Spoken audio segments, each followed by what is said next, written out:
How's it going, guys? It is time to finally tackle this Rocket Bunny front splitter. So let's take no time, let's jump right into this.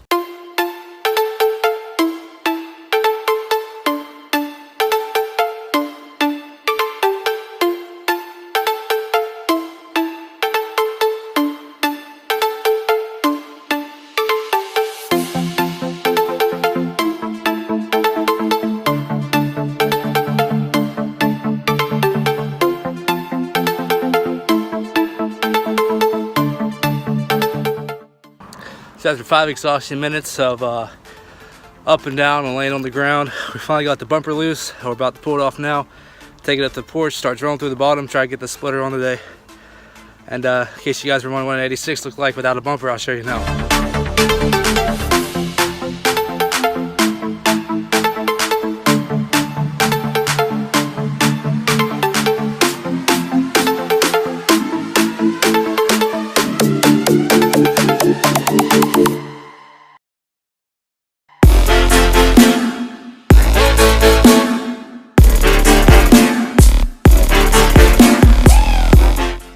So we just finished up the front splitter. I'm going to go over with you guys kind of what we did with it and give you kind of a detailed look at what it looks like now. Take off this front bumper.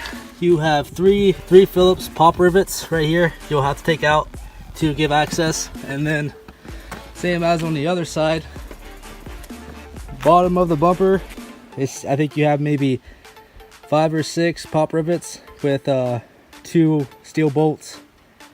And then on top you have 5 pop rivets with 2 bolts as well. As you can see, the splitter, even though it's built for an FRS bumper, fits up pretty good with the 86. I mean, it's not quite the same, but it definitely lines up pretty well and looks good, I think. To mount the splitter under the car, we did 5 Phillips head bolts with 2 washers, with a washer on each side and lock nuts. We did 5 of those all the way across. It seems to be holding up. It's pretty sturdy. I mean, there's a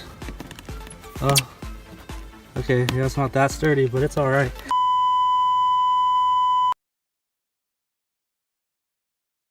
As long as I don't hit, no big game roadkill or big West Virginia potholes, I should be okay for the most part.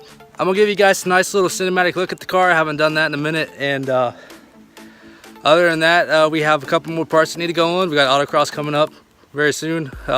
As you can see, we're pushing out a lot of content this week. I'm gonna try to keep that flow going, so I'll keep you updated. Videos will go up as parts will go on, and as always, thank you guys for watching. Be sure to like and subscribe, and we'll see you next time.